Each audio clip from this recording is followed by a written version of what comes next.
Yes, ladies and gentlemen, it's hot in the UK right now, so it usually means nostalgia for a lot of us Brits. So here in Britain, when it's nice and hot, we have to sit in our front garden, playing out music on full blast, mostly the good old classic club hits. Not caring about what the neighbours think. Neighbours bang, they moan, we just tell them to shut up and get back inside, and let's have the time of our life. And there's some of us like me, like to sit inside and just nostalgic gaming. Which today I have 5 games I want to talk about. Some I'd say are underappreciated, some I'd say, just classic games in general that people should play again in 2023 and beyond. For everyone who's watching in the future, these are games that I reckon you guys should check out again. Not just for memories or nostalgia, but just because they're good games in general. So, let's get straight into the video, shall we? And at number 5, we have Jak and Daxter, the Precursor's Legacy for the PlayStation 2. Obviously this game doesn't get talked about enough anymore. I wish they would remake it so everyone else could, re-enjoy it, or people that are new to gaming would like to enjoy the games that we had with as kids. Because I think this game would be great on, like a full-on remake for like PlayStation 5, who knows, Xbox One. But that would be Xbox One because it's Xbox NX, shall I say, or X Series X. I do apologise for the modern people. I'm all about retro, hence my name's Retro Bot Gaming. But anyway, I would like to see this game be remastered because I think people would enjoy it. Kids these days would enjoy what we had when we were kids. But there's lots of memories for the reason why I like this game. When my mother first brought a PlayStation 2 when we were kids, she had this game with it. She had this, and she had, I believe, some other racing game. I think it was either Gran Turismo or one of the Ford GT racing games. But I remember just coming home from school one day, going into my mum's bedroom because she asked me to do something with her. So I just came in the bedroom, helped her out, gave her a cup of tea, sat down, and she was playing this on the PlayStation 2. And I remember just looking at the colours and the graphics, and I just got so lost into the game itself, just watching it on the screen. And my mother was like, "Here, you have a go." So I took the controller, I played it, and I literally wouldn't stop for hours. my mother had to do things at the time anyway. She had to go and do some cleaning and whatnot and shopping. So I just sat there in the bedroom on the PlayStation 2 as a kid, just enjoying life. And honestly, it's one of the best games I ever played as a kid. It still holds up to this day. The controls are not too bad. But Jak and Daxter, the Precursor's Legacy, is honestly a great game. And I would say it's probably, from my opinion, a 9 out of 10. And not many people talk about this game anymore, and they should. And number 4, we have The Punisher for the PlayStation 2. It also came on Xbox as well, so if you guys want to jump over to Xbox and play it on there, go ahead. You have a better smooth frame rate, I guess, and better graphics, but for a PlayStation 2 title, it works perfectly fine. This game is another game that my mother got me into as a kid. My mother was a big gamer, as you can tell. But my mother got me into this game when I was a kid. She used to play it a lot. We used to have like the old school big, huge, the big square, massive CRT TVs in the middle of the room. She had a PlayStation 2 on there and she was playing this most of the time.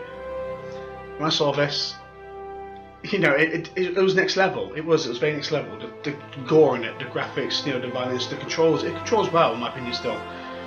Not to mention as well, these guys went on to make the Saints Row games, and you can tell when you play Saints Row, you can tell the way some of the animations work on the characters that was taken from this game.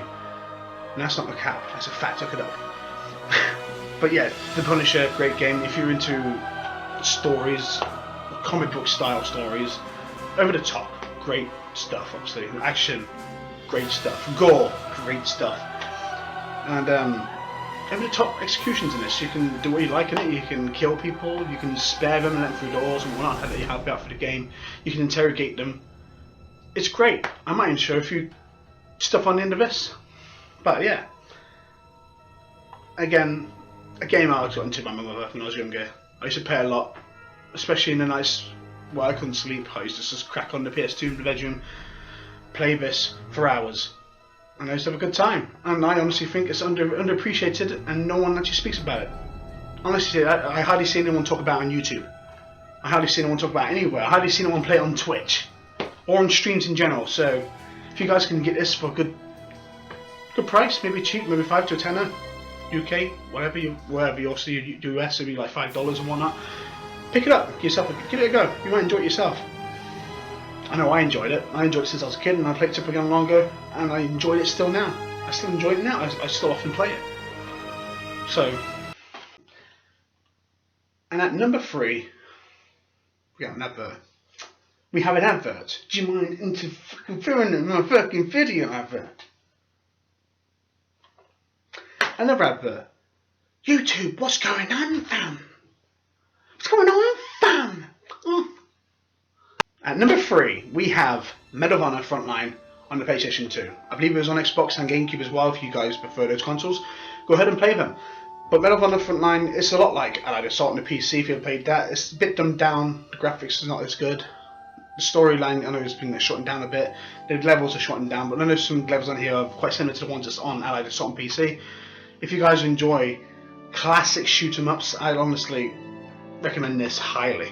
Anyway, the soundtrack is amazing. I believe Steven Spielberg did some work on this with the soundtrack and storyline wise. But like the game says, you don't play, you volunteer. But honestly, yeah, 10 out of 10. Great game in my opinion. This was originally going to be my number 1 spot for this top 5 underappreciated games, but there it goes. Okay, no, I'm back. But anyway, as I was trying to say, this was going to be the number 1 originally for this top 5. But this ain't just going to be one video. I'm all about doing loads of videos based on this top 5 underrated games or underappreciated games. Another top 5 appreciated games. You know what I mean? Down the line, I'm going to go through it first, but when I'm on the front line, I honestly say it's one of the best games that I've ever played as a kid, and obviously playing it now. The controls ain't the same. Not many people understand the controls, but I believe there is a way you can change the controls around to play the way you would these days. I don't know if that's this one or Rising Sun. Another good game. Rising Sun is great. But yeah, Medal of Honor Frontline, an amazing game. Check it out. If you like old school World War II shooters and you like a quick nostalgia rush of the PlayStation 2 first-person shooter genre, give it a try. Number 2, we have Ghost Hunter on the PlayStation 2. I believe this was a PlayStation 2 exclusive game.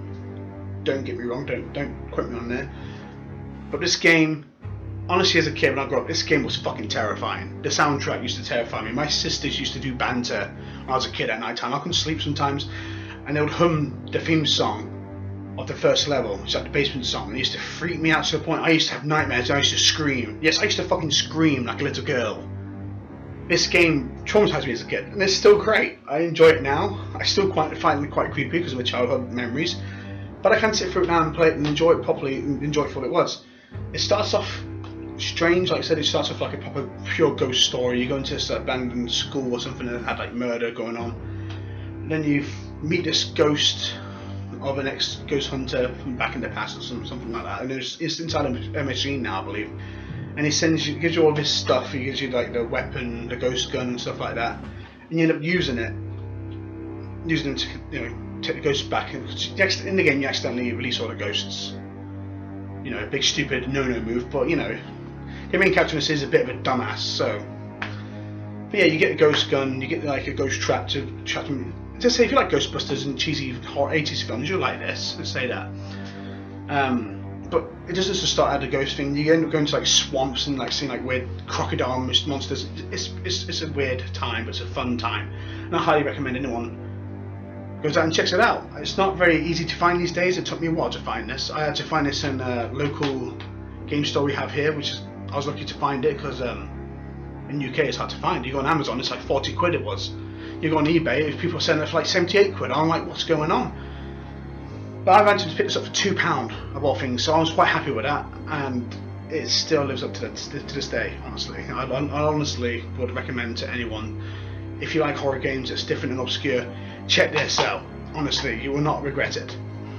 Number 1, we have Maximo Ghost to Glory. What is Maximo in the UK?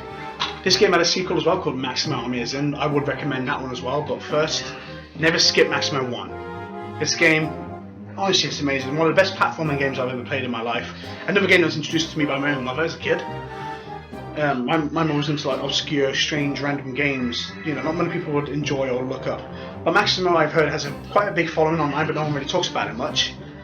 This game descended originally from Ghosts and Goblins and Super Ghosts and Goblins and Ghouls to Goblins and whatnot, the original SNES and NES games. I did cover a video before, back in the day. I will leave the link in the description. But anyway, Maximo is a great game, honestly underappreciated. I don't see anyone talking about it anymore. In fact, not many people have heard of this game when I talk about it. It's a game I would honestly like to see being remade. Out of all these games I've spoke about today, Maximo needs to have a proper remaster or remake on the PlayStation or the Xbox in general, or in PC. I'm not picky. Remade in this generation, the stuff we can do now, and the stuff that you're supposed to do back in this game, it'll be unstoppable. It'll be a game killer. It'll kill a lot of games. But yeah, this game is typical. You jump across platforms, you're slicing down enemies with a sword. You get upgrades with a shield and stuff like that. You pick up weapon upgrades on the go. You pick up shield upgrades on the go. It's pretty cool. You can choose your experience of how you want your character to be, like Maximo wise. You can have like plenty of moves. You can replace them and change them around in case you die. You have to save some of the moves, not all of them, but some of them. It's a great game, honestly. I can't stop looking behind me because it's too precious to me. But yeah, Maximo is one of the best games I ever played on the PS2. Like I said, my mother got me into it as a kid. I really enjoyed it, and honestly, I couldn't recommend it anymore. I'm using the controls are great in that game. In fact, the controls are better than this game. The camera, the fact you can move the camera in this Amiazin is great. Don't let that put you off this game. This game is great. Like I said, mostly you can use one DualShock analog on this, but other than that, the game is still great to play. I'd advise anyone to go play it. Don't skip it out. It's a platforming video game. Based on Ghosts and Goblins. You get to go around slashing enemies, skeletons. You go around finding hidden treasures. You can have shield upgrades. You can upgrade anything you want. It's old-fashioned style, still skill tree. Sorry, I can't stop looking. But anyway, Maximo Goes to Glory is honestly the #1 most underappreciated game on the PlayStation 2. I don't care what anyone says. That's my honest opinion. You have your opinions. I understand that. But if you guys have never played this, go ahead and play it. I believe you can pick it up for like £10, maybe £20 on eBay or Amazon. I was looking to find this for £2 again in a local game store. So I hope you guys enjoyed this video. I hope you enjoyed the 5 picks I had. My personal picks, obviously. I hope you enjoyed the video. I hope you enjoyed what I talked about. I didn't talk about much, I just talked about my memories of the game, but my personal experiences or my personal preferences of the game. Hopefully, in editing it'll be a lot more better than actually just watching me talk, because I'll be editing stuff into it obviously. But I hope you guys enjoyed the video, and I'll be catching you again soon. And hopefully I'll get back onto finishing my RE4 review. If not, I've got some other stuff planned. So don't worry, don't go anywhere. I'll be back shortly.